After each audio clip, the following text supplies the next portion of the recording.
여러분, 믿기지 않으시겠지만 마트 시식 코너에서 만두 하나 건네준 게 45년 만에 기적을 만들어낸 이야기가 있습니다. 눈물을 흘리며 묻는 50세 여성의 목소리가 떨렸어요. 아버지, 정말 제가 당신 딸이 맞나요? 80대 할아버지가 떨리는 손으로 낡은 사진을 꺼내며 대답했어요. 정순아, 이 흉터 봐. 내가 5살 때 뜨거운 물에 데웠던 바로 그 자리야. 그 순간 두 사람이 45년 만에 만나게 된 놀라운 진실이 밝혀집니다. 하지만 여기서 끝이 아니에요. 이 할아버지에게는 아무도 모르는 엄청난 비밀이 하나 더 있었거든요.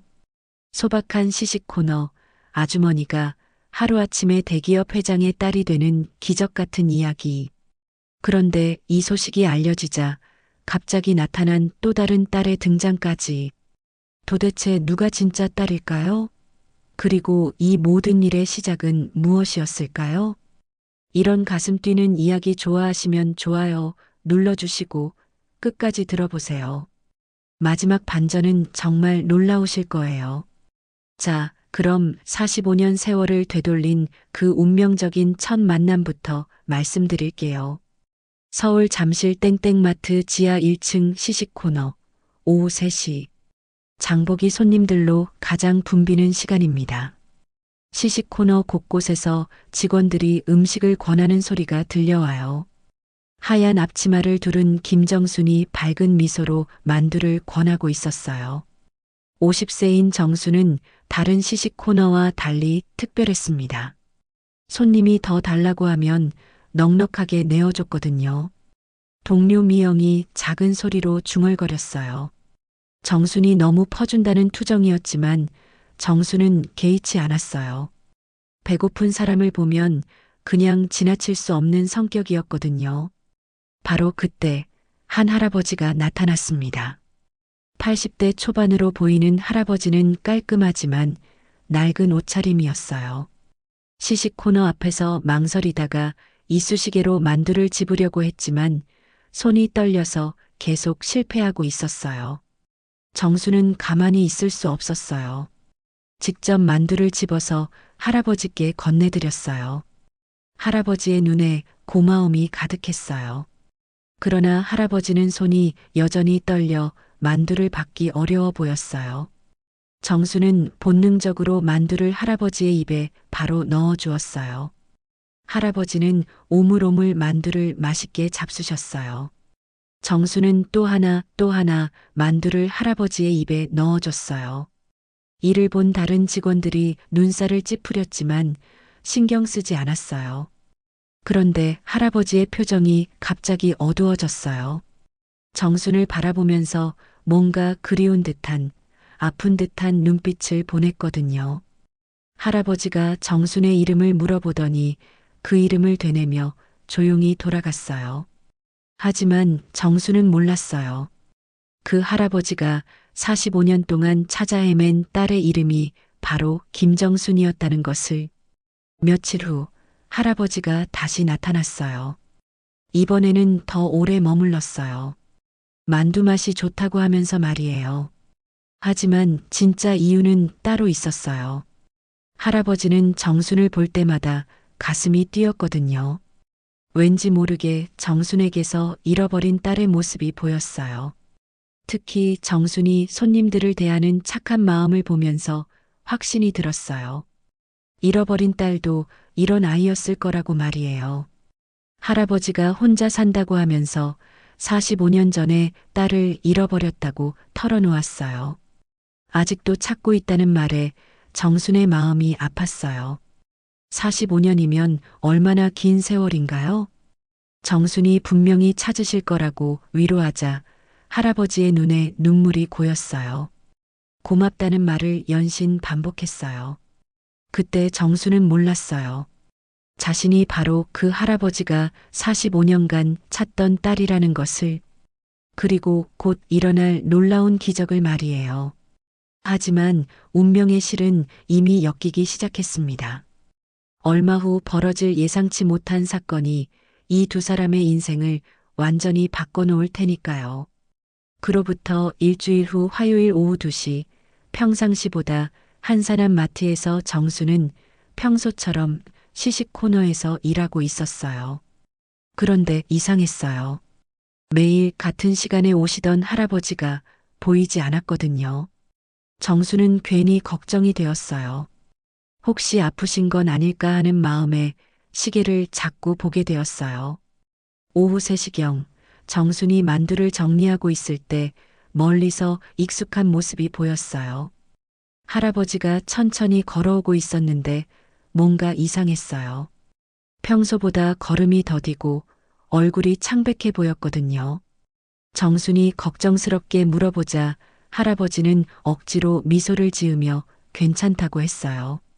만두를 좀 먹고 싶어서 왔다고 하시더라고요. 정수는 주변의 눈치를 살피며 할아버지 입에 만두를 넣어드렸어요. 할아버지가 1개, 2개 드시다 갑자기 휘청거리더니 그 자리에 쓰러진 거예요. 정순이 황급히 달려가서 할아버지 곁에 무릎을 꿇고 손을 잡았어요. 주변 사람들도 놀라서 몰려들었고 마트가 순식간에 아수라장이 되었어요. 누군가 119에 신고했고 할아버지가 가까스로 눈을 뜨며 약한 목소리로 정순의 이름을 불렀어요. 고맙다는 말을 하시더라고요. 멀리서 구급차 사이렌 소리가 들려왔고 구급대원들이 도착해서 할아버지를 응급실로 옮겼어요. 정수는 마음이 편하지 않았어요. 퇴근 후 정수는 병원을 찾아갔어요. 할아버지가 어떻게 됐는지 너무 궁금했거든요. 의사 선생님 말로는 다행히 큰 문제는 없다고 했어요. 며칠간 제대로 못 드셔서 영양실조와 탈수 증상이 온 거라고 하더라고요. 보호자 연락처도 없고 15평 소형 아파트에서 혼자 사신다는 얘기를 들으니 정순의 마음이 더욱 아팠어요. 이틀 후 할아버지가 퇴원하는 날 정수는 죽을 끓여서 병원에 가져갔어요. 몸에 좋은 전복죽이었거든요. 할아버지의 눈에 눈물이 고였어요. 정말 딸 같다는 말씀을 하시더라고요. 정수는 할아버지가 혼자 집에 가시는 게 걱정되어서 함께 따라갔어요. 낡은 소형 아파트였지만 깔끔하게 정리되어 있었어요. 할아버지는 소박하지만 혼자 살기엔 충분하다고 하시더라고요. 정순이 혼자 사시기 힘드시겠다고 하자 할아버지는 워낙 오래 혼자 살아서 괜찮다고 하시면서 조심스럽게 정순의 부모님에 대해 물어보셨어요. 정순이 잠시 망설이더니 털어놓았어요. 어릴 때 보육원에서 자랐다고 친부모님은 모른다고 말이에요. 그 순간 할아버지의 눈이 커졌어요. 몇 살 때부터냐고 물어보시더라고요. 정순이 5살 때부터라고 하자 할아버지의 손이 떨리기 시작했어요. 정수는 할아버지의 컨디션이 안 좋나 보다 생각하고 쉬시라고 하고 집을 나왔어요. 뭔가에 이끌리듯 다음 날도 정수는 그 할아버지를 찾아갔어요. 할아버지가 오늘은 평소와 달리 어딘가 긴장한 듯 보였어요. 손에는 낡은 봉투를 꼭 쥐고 계셨고 정순을 바라보는 눈빛이 유난히 간절했어요. 정순 씨, 오늘은 정말 중요한 이야기를 해야겠어요. 할아버지의 목소리가 떨렸습니다. 45년간 마음속에 묻어둔 이야기를 꺼내려니 입술이 바짝 말랐거든요. 정수는 할아버지의 진지한 표정에 뭔가 심상치 않다는 걸 직감했어요. 무슨 이야기요? 혹시 이 사진을 본 적이 있나요? 할아버지가 떨리는 손으로 낡은 사진을 꺼냈습니다. 사진 모서리는 닳아서 해졌고 색깔도 바래 있었어요. 정순이 사진을 받아든 순간 온몸에 전기가 흐르는 듯한 충격이 밀려왔습니다. 사진 속에는 5살 정도의 여자아이가 환하게 웃고 있었어요. 그런데 그 아이의 얼굴이 자신과 너무나 닮아 있었거든요. 마치 어릴 적 자신의 모습을 보는 것 같았어요. 정순의 심장이 쿵쿵 뛰기 시작했습니다. 손이 떨려서 사진을 제대로 잡을 수가 없었어요. 머릿속이 하얗게 변하면서 현실감이 사라지는 것 같았습니다. 이게 뭐죠? 이 아이는 누구고요? 내 딸 정순이에요. 할아버지의 목소리도 떨렸습니다. 45년 동안 품고 살아온 그리움이 목을 매게 했어요. 정순 씨, 혹시 왼팔에 초승달 모양 흉터가 있나요? 그 순간 정순은 전신에 소름이 돋았습니다. 어떻게 이 할아버지가 자신의 흉터를 알고 있는 걸까요?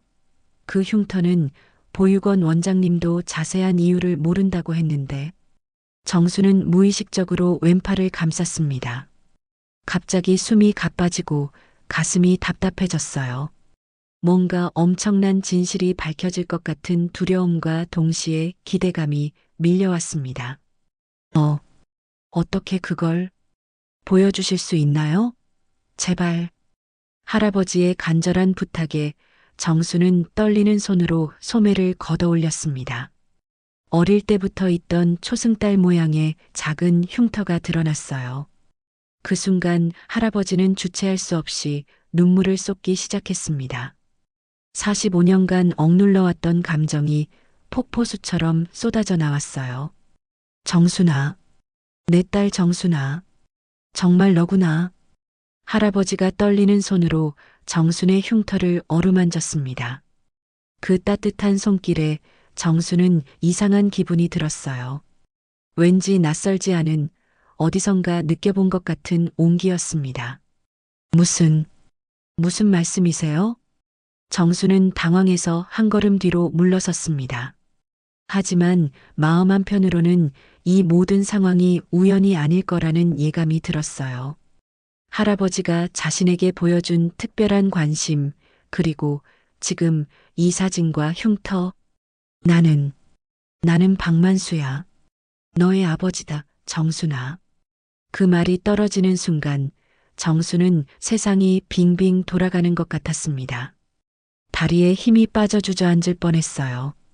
숨을 제대로 쉴 수 없어서 가슴을 부여잡았습니다. 아버지라니. 그럴 리가. 45년 동안 너를 찾았단다. 전국 각지를 헤매고 다녔어. 요즘엔 힘이 없어. 내가 어렸을 때 살았던 이 동네를 이곳저곳 쏘다녔어. 혹시나 너를 만날 수 있을까 해서. 정순의 머릿속에 어릴 적 어렴풋한 기억들이 스쳐 지나갔습니다. 누군가 자신의 이름을 부르는 목소리. 정순아, 정순아. 갑자기 그 목소리가 생생하게 떠올랐습니다. 바로 지금 앞에 있는 이 할아버지의 목소리였어요. 정말 제 아버지세요? 정순의 목소리도 떨렸습니다. 평생 궁금했던 친부모를 설마 이런 식으로 만나게 될 줄은 몰랐어요. 박만순이 정순의 손을 잡았습니다. 그 순간 두 사람 모두 알 수 없는 감정에 휩싸였어요. 45년의 시간이 한순간에 무너지는 것 같았습니다. 다음 날 정수는 근무가 끝나자마자 박만수 할아버지, 아니 아버지를 찾아갔어요. 안 갈 수가 없었죠. 확인해 볼 게 너무 많았어요. 그러나 정수는 할아버지, 아니 아버지를 본 순간 고개를 저었어요. 아직도 할아버지가 아버지라고 하기엔 믿기지 않는다고 했어요. 너무 갑작스러운 일이었잖아요. 박만수 씨가 떨리는 목소리로 설명하기 시작했어요. 그 흉터가 정순이 서너 살 때 끓는 물에 데었던 바로 그 자리라고 하시더라고요. 정수는 기억이 안 난다고 했어요. 박만수 씨는 본격적으로 정순이 실종되었을 당시의 기억을 털어놓으셨어요. 1980년 5월경이었는데 자신이 출장을 간 사이에 갑자기 아파트에 불이 났다고 해요. 정순이 그때 5살이었는데 창문 밖으로 던져졌고 소방관이 구해줬다고 해요. 병원에서 깨어났을 때는 충격으로 기억을 잃었었는데 화재로 부상당한 사람들이 많아 병원이 혼란스러운 틈을 타 누군가가 데리고 가버렸다는 거예요. 정순이 증명할 방법이 있냐고 조심스럽게 물어보자 아버지는 유전자 검사를 해보자고 자신있게 말씀하셨어요. 일주일 후 병원에서 유전자 검사 결과가 나왔어요. 정작 결과를 앞두고 박만수 씨도 정순도 긴장했어요. 박만수 씨는 아무리 자신이 있어도 과학적 결론이 달리 나면 또 한 번 인생이 흔들릴 것 아닌가요? 정순도 박만수 씨의 주장을 믿고 싶은 마음이 간절했지만 혹시 사실이 아니라고 하면 그 또한 얼마나 실망스러운 일이겠어요? 드디어 병원 관계자가 나타났어요. 얼굴엔 아무 감정이 실려 있지 않았어요. 관계자는 사무적으로 입을 열었어요. 99.9% 친부녀 관계가 맞다는 거였어요. 그 순간 정순과 아버지는 서로를 끌어안고 펑펑 울었어요. 45년 만에 기적 같은 재회였어요. 정수는 정말 자신의 아버지였구나 하며 울었고 아버지는 미안하다고 늦어서 미안하다고 울었어요. 정수는 아버지의 손을 꼭 잡고 다시 15평 아버지의 집으로 돌아왔어요. 정순에게는 궁금한 게 있었어요. 아버지가 왜 이렇게 어렵게 사시는지 말이에요. 15평 아파트에서 혼자 사는 이유가 뭔지 물어봤어요.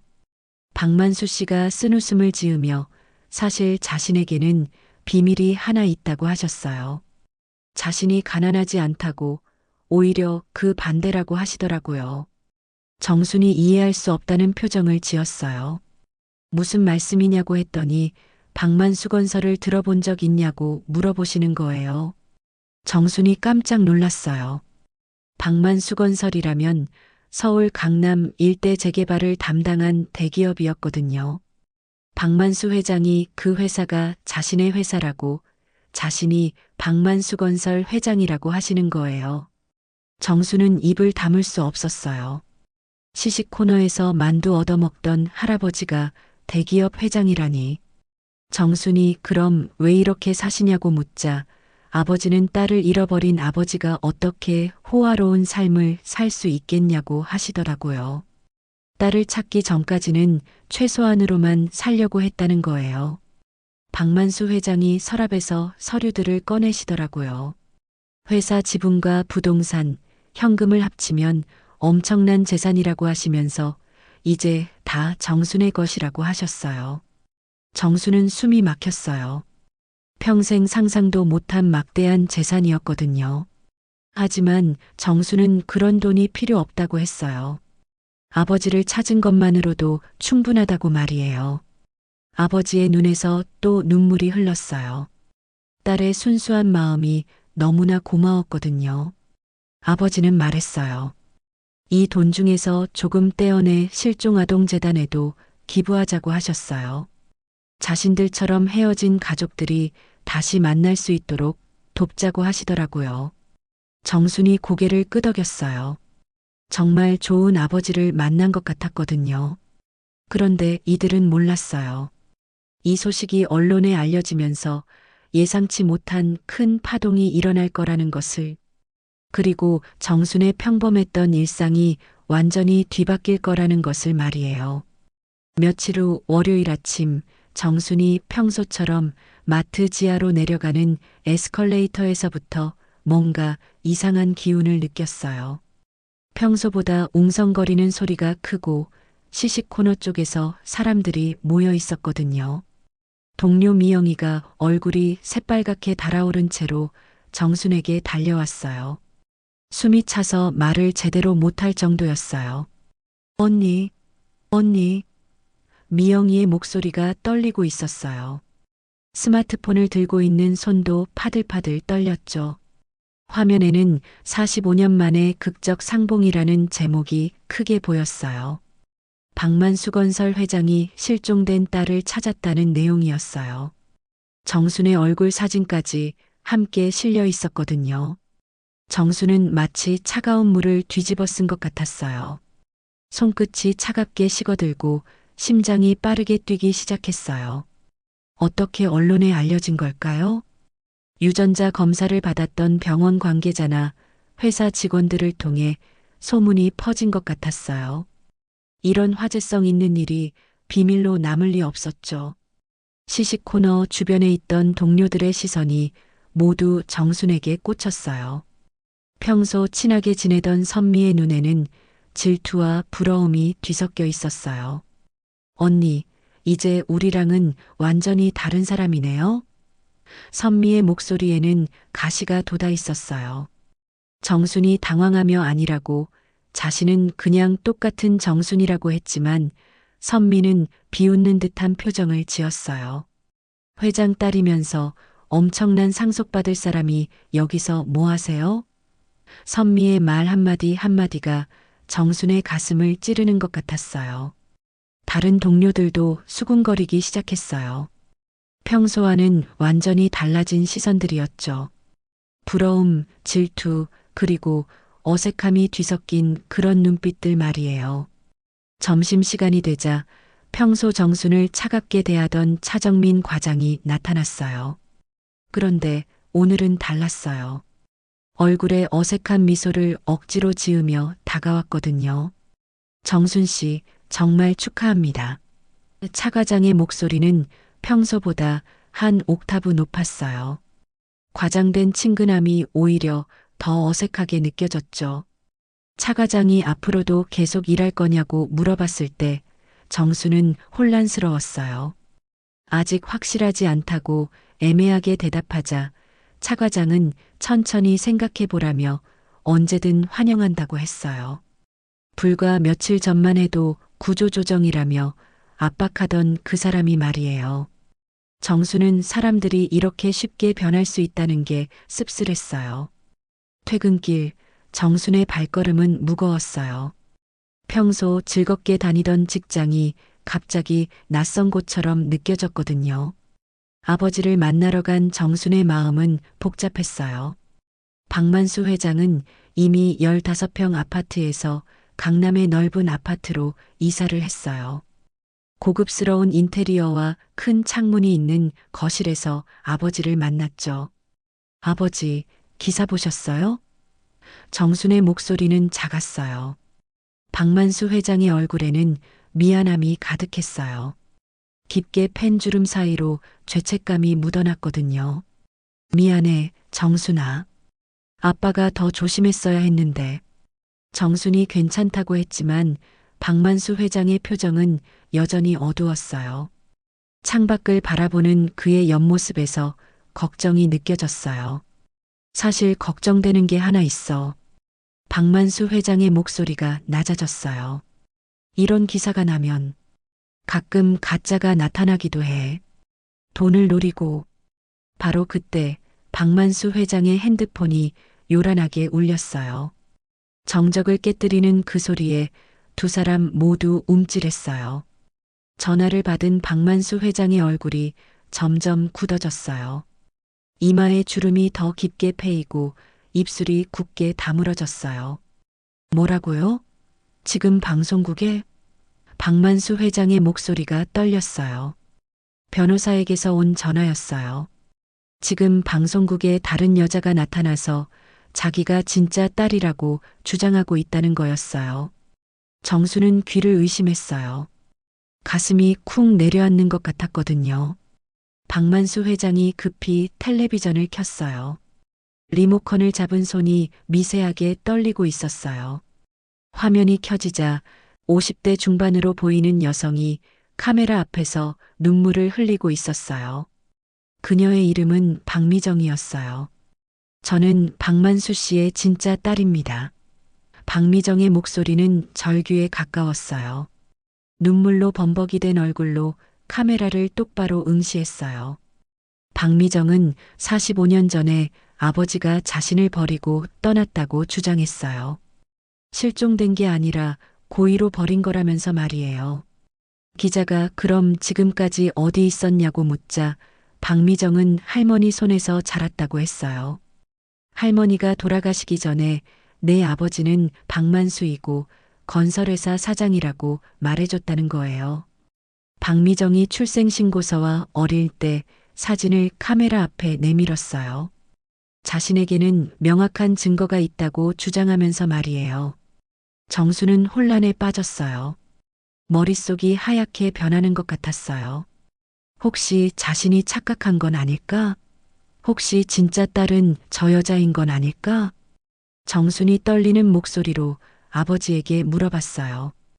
혹시 정말로 그런 일이 있었냐고. 박만수 회장은 단호하게 고개를 저었어요. 하지만 그의 눈빛에서 흔들림이 느껴졌어요. 45년 전의 일이라 기억이 완전하지 않았겠죠. 그날 밤 뉴스는 더욱 자극적으로 보도했어요. 박만수 회장 친딸 논란, 시식 코너와 준마냐 버림받은 딸이냐, 거대한 상속을 둘러싼 진실 공방 같은 제목들이 화면을 가득 채웠어요. 정순의 집 앞 아파트 단지는 취재진들로 북적였어요. 카메라와 마이크를 든 기자들이 진을 치고 있었고 정수는 집 안에 숨어 있을 수밖에 없었어요. 커튼을 살짝 젖혀 밖을 내다보니 플래시가 번쩍이고 있었어요. 정순이 떨리는 목소리로 아버지에게 물었어요. 이제 어떻게 하냐고. 박만수 회장은 걱정하지 말라고 했어요. 진실은 반드시 밝혀질 거라고. 하지만 그 다음에 한 말이 정순의 가슴을 철렁하게 만들었어요. 아버지도 정확히 알아봐야겠어. 그 순간 정순은 깨달았어요. 아버지조차 자신을 의심하기 시작했다는 것을. 45년 만에 찾은 아버지마저 자신을 믿지 않는다면 정수는 이제 누구를 믿어야 할까요? 이틀 후 박미정이 직접 정순을 만나자고 제안했어요. 시내 한 카페에서 만나기로 했죠. 정수는 그날 아침부터 속이 뒤틀렸어요.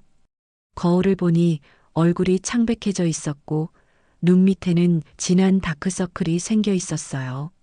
며칠째 제대로 잠을 못 잤거든요. 카페에 들어서자 창가 자리에 앉아 있는 박미정이 보였어요. 50대 초반의 그녀는 정순과 비슷한 나이대였지만 얼굴에는 오랜 고생의 흔적이 묻어 있었어요. 깊게 패인 팔자주름과 거친 손이 그녀의 힘든 삶을 말해주고 있었죠. 안녕하세요. 저는 박미정이에요. 박미정의 목소리는 생각보다 차분했어요. 하지만 정순을 바라보는 눈빛에는 원망과 적대감이 스며 있었어요. 정순은 떨리는 손으로 커피잔을 들었어요. 뜨거운 커피가 목구멍을 타고 내려가면서 가슴까지 화끈거렸어요. 박미정이 천천히 입을 열었어요. 자신이 왜 이런 일을 하는지 설명하고 싶다고 했어요. 45년 동안 아버지를 그리워하며 살았는데 갑자기 나타난 정순 때문에 자신이 설 자리가 없어졌다는 거였어요. 할머니가 돌아가시기 전까지 매일 밤 아버지 이야기를 해주셨어요. 박미정의 목소리가 떨렸어요. 언젠가는 아버지가 날 찾으러 올 거라고. 그런데 당신이 모든 걸 가져가 버렸잖아요. 정수는 가슴이 답답해졌어요. 박미정의 말에는 진실함이 느껴졌거든요. 하지만 자신도 억울했어요. 자신 역시 45년간 부모를 그리워했으니까요. 박미정이 제안했어요. 세 명이서 함께 유전자 검사를 다시 받자고 공정하게 진실을 밝히자는 거였어요. 정수는 망설였어요. 만약 자신이 가짜라면 어떻게 될까요? 하지만 더 이상 이런 상황을 견딜 수는 없었어요. 정순이 고개를 끄덕였어요. 일주일 후 종합병원 유전자 검사실에 세 사람이 모였어요. 하얀 벽으로 둘러싸인 차가운 검사실, 소독약 냄새가 코를 찔렀어요. 간호사가 면봉을 들고 다가올 때마다 정순의 심장이 쿵쾅거렸어요. 검사는 간단했어요. 입 안쪽 볼에 면봉을 대고 구강세포를 채취하는 것뿐이었거든요. 하지만 그 몇 초가 정순에게는 영원처럼 느껴졌어요. 박만수 회장은 창밖을 내다보며 깊은 한숨을 쉬었어요. 그의 어깨가 평소보다 더 구부정해 보였어요. 80세가 넘은 노인에게 이런 일은 너무 큰 충격이었을 거예요. 박미정은 검사 내내 자신만만한 표정을 지었어요. 자신이 진짜라고 확신하는 듯 했어요. 반면 정수는 손에 땀이 나고 입이 바짝 말랐어요. 검사 결과가 나오기까지 5일이 걸렸어요. 정순에게는 5년 같은 시간이었어요. 매일 밤 뒤척이며 잠들지 못했고 마트에서 일할 때도 멍하니 있기 일쑤였어요.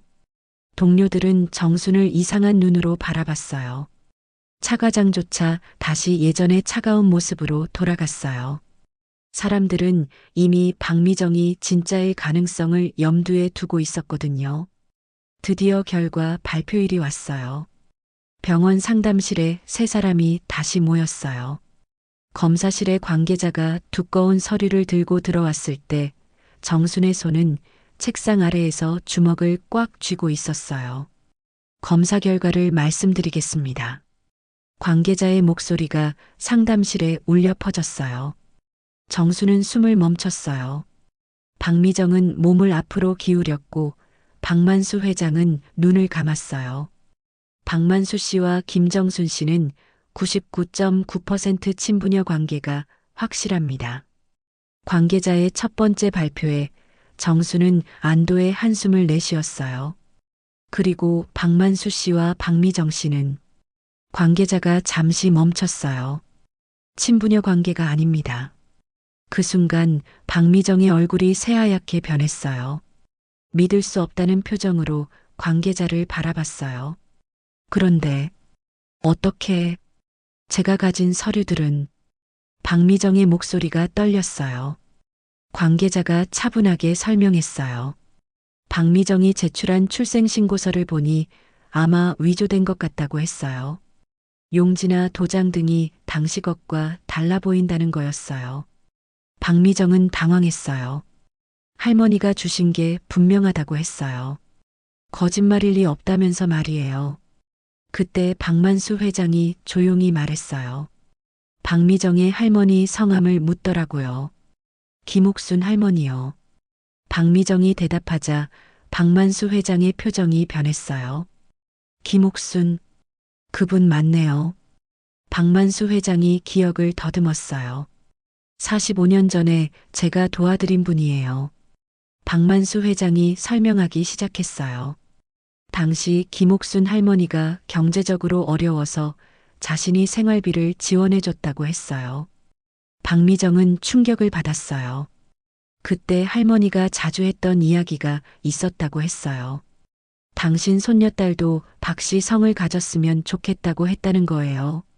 할머니가 거짓말을 하셨다는 건가요? 아마 그분이 돌아가시기 전에 착각하셨거나 미정 씨에게 좋은 아버지를 만들어주고 싶으셨던 것 같아요. 박만수 회장의 말에 박미정의 눈에서 눈물이 흘러내렸어요. 정수는 박미정이 불쌍했어요. 45년간 가짜 희망을 품고 살았다니. 정순이 조심스럽게 박미정에게 다가갔어요. 미정 씨, 그동안 정말 힘드셨을 것 같아요. 정순의 목소리는 따뜻했어요. 박미정은 더욱 울었어요. 자신은 정말로 아버지가 있다고 믿었다고 45년 동안 그 믿음 하나로 살아왔다고 했어요. 박만수 회장이 일어나 박미정의 어깨에 손을 올렸어요. 미정 씨, 비록 친딸은 아니지만 그동안 혼자 고생 많았어요. 박만수 회장의 목소리는 진심이 담겨 있었어요. 회장님, 박미정이 고개를 들었어요. 할머니께서 나를 아버지라고 생각하셨다면 나도 당신을 딸처럼 생각하고 도와주고 싶어요. 박만수 회장의 말에 박미정은 더욱 울었어요. 정순도 고개를 끄덕였어요. 가족이 꼭 피로만 이어지는 건 아니라고 모두 함께 가족이 되면 된다고 했어요. 박미정이 진심으로 사과했어요. 정순에게 너무 급했다고 미안하다고 했어요. 정수는 괜찮다고 했어요. 자신도 박미정의 마음을 이해한다고 했어요. 이렇게 해서 모든 오해가 풀렸어요. 하지만 이 일은 정순의 인생을 완전히 바꿔놓았어요. 이제 정말로 새로운 삶이 시작될 거였어요. 진실이 밝혀진 다음 날 정수는 평소보다 일찍 마트에 도착했어요. 지하 1층으로 내려가는 에스컬레이터에서 깊게 숨을 들이마셨어요. 각종 음식 냄새와 방향제가 섞인 익숙한 공기였어요. 하지만 오늘은 뭔가 달랐어요. 평소 친근하게 인사하던 다른 매장 직원들이 정순을 보며 수군거렸거든요. 어제 뉴스에서 진실이 모두 밝혀졌으니까요. 저기 진짜 회장 딸이네. 와, 상속받을 생각하니까 기분 어때? 이제 우리랑은 다른 세상 사람이지. 정순의 귀에 들리는 속삭임들이 따갑게 느껴졌어요. 어제까지만 해도 같은 처지에서 일하던 동료들이었는데 하루 만에 이렇게 달라지다니. 시식 코너에 도착하자 동료 미영이가 어색한 미소를 지으며 다가왔어요. 평소와 달리 조심스러운 목소리였어요. 언니, 축하해요. 정말 다행이네요. 미영의 말에는 진심이 담겨 있었지만 동시에 아쉬움도 느껴졌어요. 고마워, 미영아. 정순이 평소처럼 대답했지만 마음 한구석이 씁쓸했어요. 반면 선미는 완전히 다른 반응이었어요. 정순을 보자마자 비꼬는 듯한 표정을 지었거든요. 어머, 회장님 따님께서 오셨네요? 이런 곳에서 뭐 하세요? 선미의 목소리에는 가시가 돋아 있었어요. 정순은 가슴이 답답해졌어요. 자신은 여전히 똑같은 정순인데 왜 사람들은 이렇게 달라지는 걸까요? 오전 10시쯤 차정민 과장이 나타났어요. 얼굴에는 어색한 미소를 억지로 지으며 다가왔어요. 평소의 냉정한 모습과는 180도 달랐죠. 정순 씨, 어제 뉴스 봤어요. 정말 대단하네요. 차 과장의 목소리는 과장되게 밝았어요. 정수는 고개만 살짝 끄덕였어요. 불과 일주일 전만 해도 구조조정 대상이라며 압박하던 그 사람이 이제 와서 이런 태도를 보이다니. 혹시 언제까지 일하실 건가요? 차 과장이 조심스럽게 물어봤어요. 사실 정순이 언제 그만둘지 궁금했던 거예요. 정수는 잠시 생각했어요. 며칠 전부터 계속 고민해왔던 문제였거든요. 아버지와 함께 새로운 삶을 시작할 것인지 아니면 계속 여기서 일할 것인지. 오늘이 마지막이에요. 정순의 말에 주변이 조용해졌어요. 미영이 놀란 표정으로 물어봤어요. 정말이냐고 너무 갑작스럽지 않냐고 했어요. 정수는 쓴웃음을 지었어요. 더 이상 여기 있을 이유를 찾을 수 없었거든요. 동료들의 변한 시선, 과장의 위선적인 태도, 모든 게 불편했어요. 점심시간이 되자 정수는 평소보다 더 많은 시식용 만두를 준비했어요. 마지막 날이니까 손님들에게 넉넉하게 드리고 싶었거든요. 한 할머니가 다가와서 만두를 드시더니 맛있다고 하시면서 하나 더 달라고 하셨어요. 정수는 미소를 지으며 3개나 더 담아드렸어요. 아이고, 이렇게 많이 주면 어떡해요? 할머니가 당황스러워 하셨어요. 괜찮아요. 많이 드세요. 정순의 목소리는 따뜻했어요. 그 모습을 지켜보던 선미가 혀를 찼어요. 마지막 날이라고 제멋대로 한다는 투정이었어요. 하지만 정수는 신경 쓰지 않았어요. 오후 3시쯤 예상치 못한 손님이 나타났어요. 박만수 회장이 정순을 데리러 온 거였어요. 80이 넘은 노인이 직접 지하마트까지 내려오신 거예요. 아버지, 여기까지 왜 오셨어요? 정순이 깜짝 놀라며 물어봤어요. 우리 딸 마지막 근무하는 날인데 아빠가 와야지. 박만수 회장의 목소리는 자상했어요. 주변 사람들이 웅성거리기 시작했어요. 진짜 박만수건설 회장이 마트에 나타난 거였어요. 평소 뉴스에서만 보던 유명인이 바로 눈앞에 있으니까요. 차 과장이 허둥지둥 달려와서 인사했어요. 평소의 권위적인 모습은 온데간데 없고 완전히 굽실거렸어요. 회장님, 영광입니다. 저희 정순 씨, 아니 따님이 정말 성실하게 일했습니다. 차 과장의 말에 정수는 어이가 없었어요. 박만수 회장은 차 과장을 차갑게 바라봤어요. 그런데 왜 구조조정 대상이라고 하셨나요? 박만수 회장의 날카로운 질문에 차 과장의 얼굴이 하얗게 변했어요. 그때는 제가 잘못 판단한 것 같습니다. 차 과장이 더듬거렸어요. 정수는 아버지의 팔을 잡았어요. 더 이상 이런 상황을 원하지 않았거든요. 아버지, 그만해요. 이제 상관없어요. 정순의 목소리는 담담했어요. 퇴근 시간이 되자 정수는 마지막으로 시식 코너를 정리했어요. 지난 3년 동안 서 있던 그 자리, 수많은 손님들과 인사했던 그 공간을 천천히 둘러봤어요. 미영이가 다가와서 정순의 손을 잡았어요.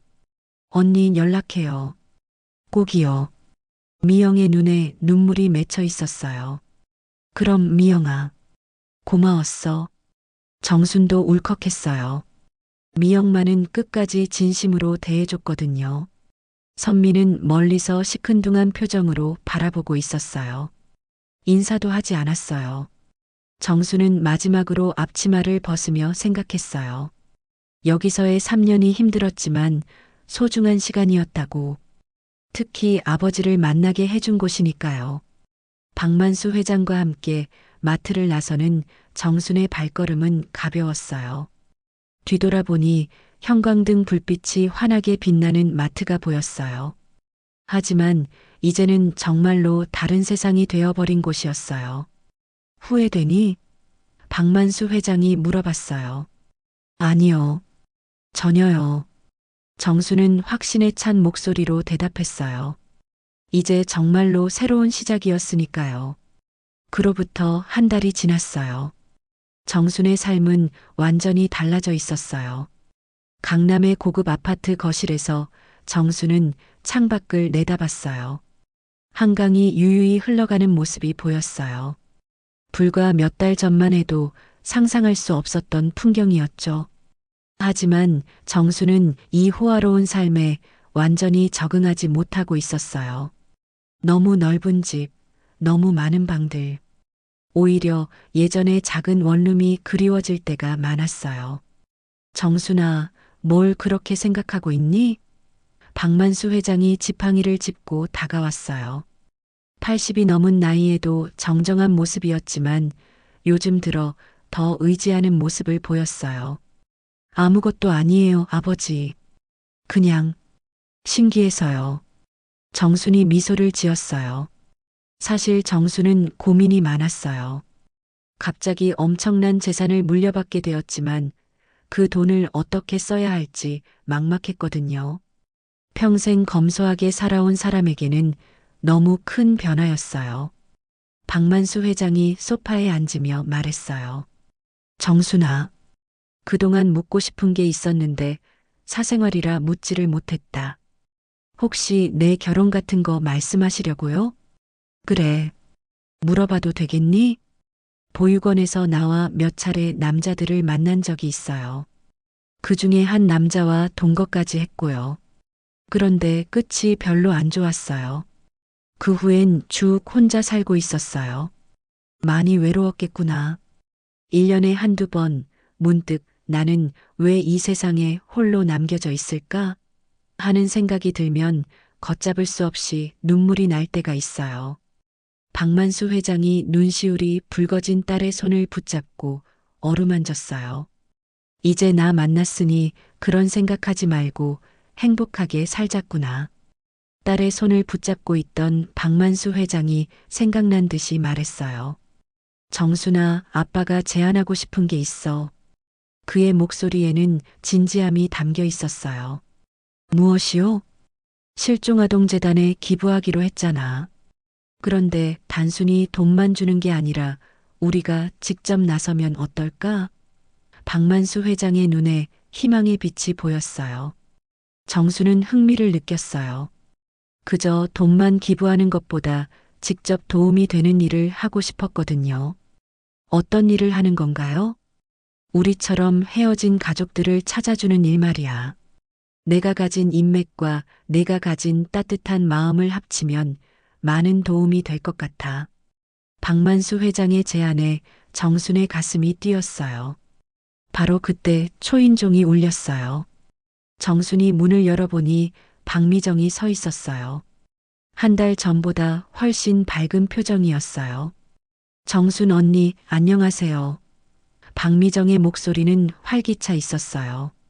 박만수 회장의 도움으로 박미정은 새로운 직장을 구했고 작지만 깔끔한 아파트로 이사도 했어요. 무엇보다 45년간 품고 있던 원망과 그리움을 내려놓을 수 있었거든요. 미정 씨, 어서 들어와요. 정순이 반갑게 맞아줬어요. 세 사람이 거실에 둘러앉자 따뜻한 분위기가 흘렀어요. 혈연으로 이어지지 않았지만 진정한 가족 같은 느낌이었어요. 박미정이 가방에서 서류 봉투를 꺼냈어요. 사실 오늘 온 이유가 있어요. 박미정의 목소리가 떨렸어요. 제가 실종아동재단에서 일하고 싶어요. 박만수 회장과 정순이 놀란 표정을 지었어요. 저도 45년간 가족을 찾는 심정을 알잖아요. 비록 제 경우는 착각이었지만 정말로 가족을 찾고 있는 분들에게 도움이 되고 싶어요. 박미정의 말에 진심이 느껴졌어요. 박만수 회장의 눈에 눈물이 고였어요. 미정아, 정말 고마운 마음이야. 그의 목소리가 떨렸어요. 정순도 감동했어요. 박미정이 자신의 아픈 경험을 다른 사람들을 위해 사용하려고 하다니. 며칠 후, 세 사람은 함께 실종아동재단을 방문했어요. 소박하지만 따뜻한 분위기의 사무실이었어요. 벽에는 수많은 실종 아동들의 사진이 붙어 있었어요. 재단 이사장이 나와서 반갑게 맞아줬어요. 박만수 회장님, 정말 감사합니다. 이렇게 큰 기부를 해주셔서 이사장의 목소리에 감격이 담겨 있었어요. 저희가 더 감사합니다. 이런 뜻깊은 일에 동참할 수 있어서요. 박만수 회장이 겸손하게 대답했어요. 그들은 재단의 활동을 자세히 둘러봤어요. 실종 아동들의 사진을 데이터베이스화하는 작업, 가족들과의 상담, 수색 활동 등 생각보다 훨씬 체계적이고 전문적인 일들이었어요. 정순 씨는 상담 분야에 재능이 있으실 것 같아요. 상담팀장이 정순을 보며 말했어요. 따뜻한 마음이 얼굴에서 느껴져요. 정순은 쑥스러워했어요. 하지만 마음 한편으로는 기뻤어요. 자신도 누군가에게 도움이 될 수 있다는 생각에 말이에요. 박미정은 사무 업무를 맡기로 했어요. 꼼꼼한 성격과 컴퓨터 활용 능력이 뛰어났거든요. 한 달 후 정수는 재단에서 첫 상담을 했어요. 10년 전에 아들을 잃어버린 어머니였어요. 우리 아들이, 우리 민수가. 그 어머니는 말끝마다 흐느꼈어요. 정수는 그 어머니의 손을 잡았어요. 45년간 아버지를 그리워했던 자신의 마음을 떠올리며 진심으로 위로했어요. 힘내세요. 분명히 찾을 수 있을 거예요. 저희가 도와드릴게요. 정순의 목소리는 따뜻하고 확신에 차 있었어요. 그 어머니가 정순을 바라보며 말했어요. 정말 그럴까요? 네, 저도 45년 만에 아버지를 만났어요. 기적은 일어나요. 정순의 말에 그 어머니의 얼굴에 희망의 빛이 돌았어요.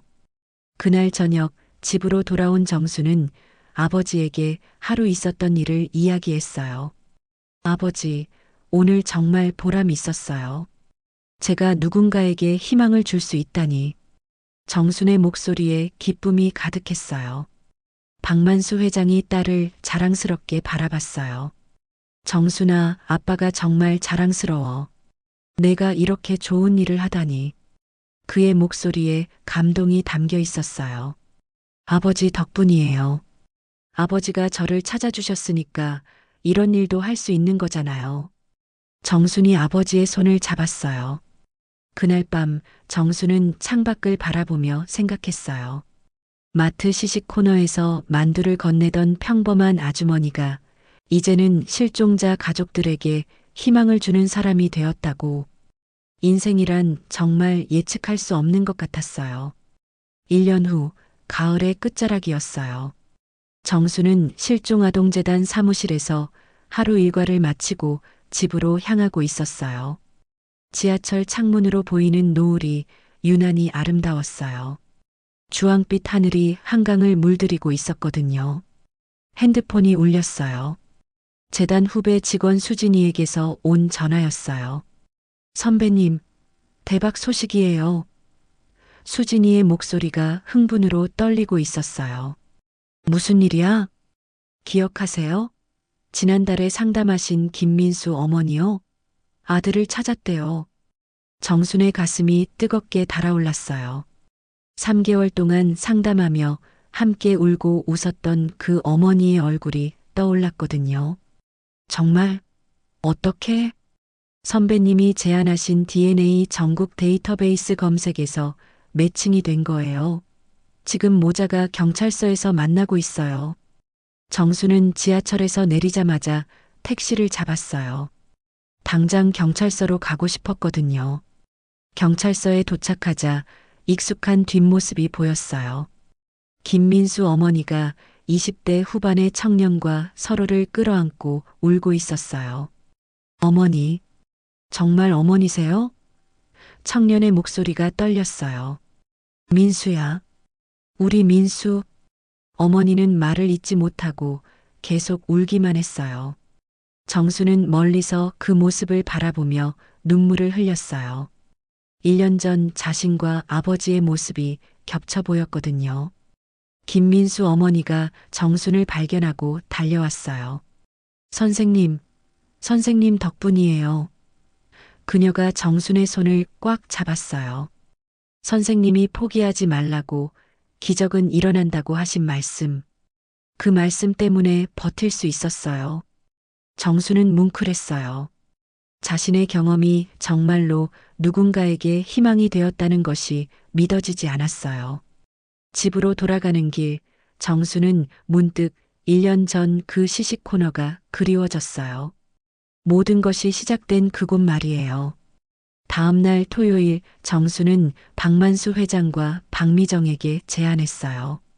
아버지, 미정 동생, 잠실 땡땡마트에 가보지 않을래요? 박만수 회장이 의외라는 표정을 지었어요. 왜 갑자기 그곳에? 그냥 보고 싶어서요. 모든 것이 시작된 곳이잖아요. 세 사람은 함께 마트로 향했어요. 지하 1층으로 내려가는 에스컬레이터, 그 익숙한 냄새와 소음들. 정순에게는 추억이 가득한 공간이었어요. 시식 코너에 도착하자 낯선 아주머니가 서 있었어요. 40대 중반쯤 되어 보이는 분이었어요. 어머, 정순 언니 아니세요?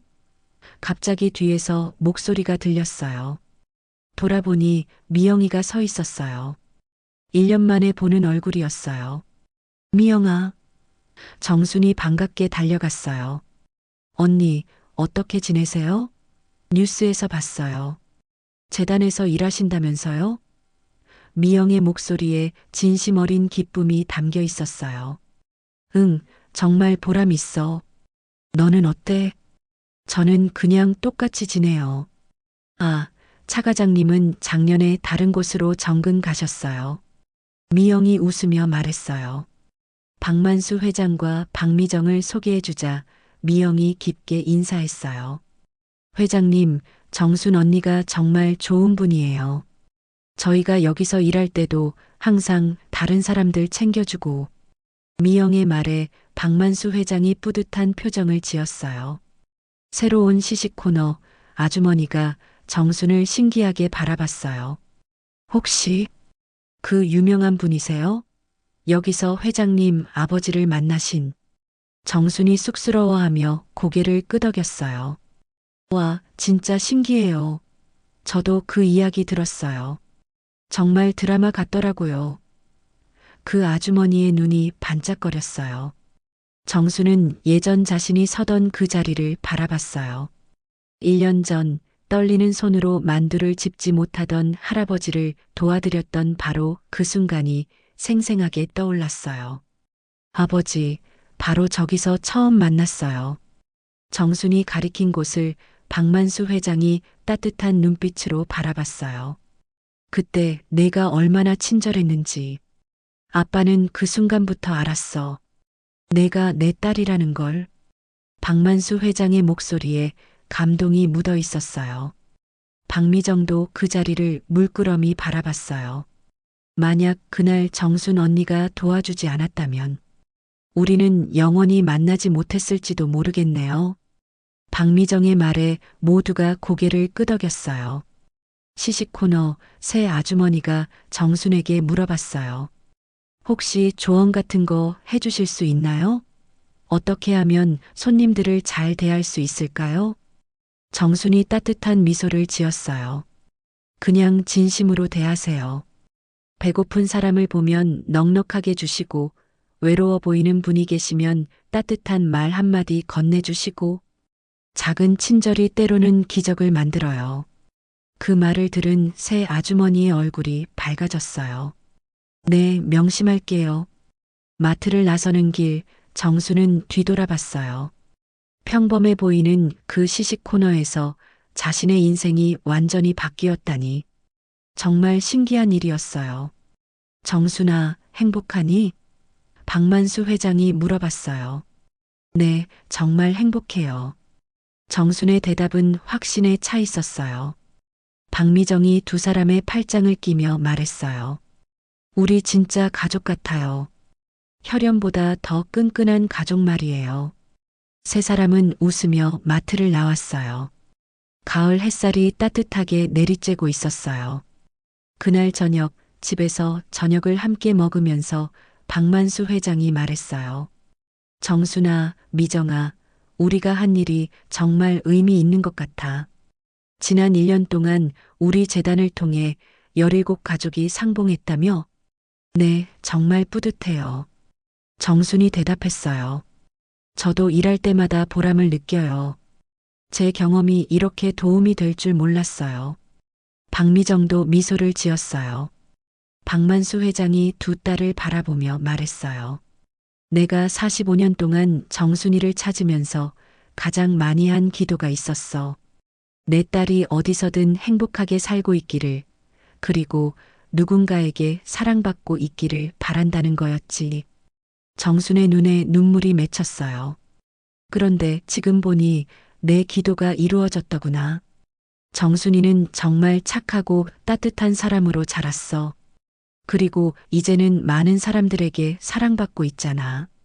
박만수 회장의 목소리가 떨렸어요. 아버지. 정순이 아버지의 손을 잡았어요. 그리고 미정이까지. 우리 가족이 되어줘서 고마워. 피는 물보다 진하다고 하지만 마음은 피보다도 더 진한 것 같아. 박만수 회장의 말에 박미정도 울컥했어요. 그날 밤 정수는 일기를 썼어요. 오늘 1년 전 그 시식 코너에 다시 가봤다. 그때의 나는 그저 평범한 마트 직원이었는데 지금은 이렇게 많은 사람들에게 희망을 주는 일을 하고 있다니 정말 믿어지지 않는다. 만약 그날 내가 그냥 지나쳤다면? 만약 아버지가 만두를 포기하고 그냥 가셨다면? 우리는 영원히 만나지 못했을지도 모른다. 작은 친절 하나가 이렇게 큰 기적을 만들어낼 줄 누가 알았을까? 앞으로도 나는 계속해서 작은 친절을 베풀며 살고 싶다. 언제 또 어떤 기적이 일어날지 모르니까. 창밖으로는 첫눈이 내리기 시작했어요.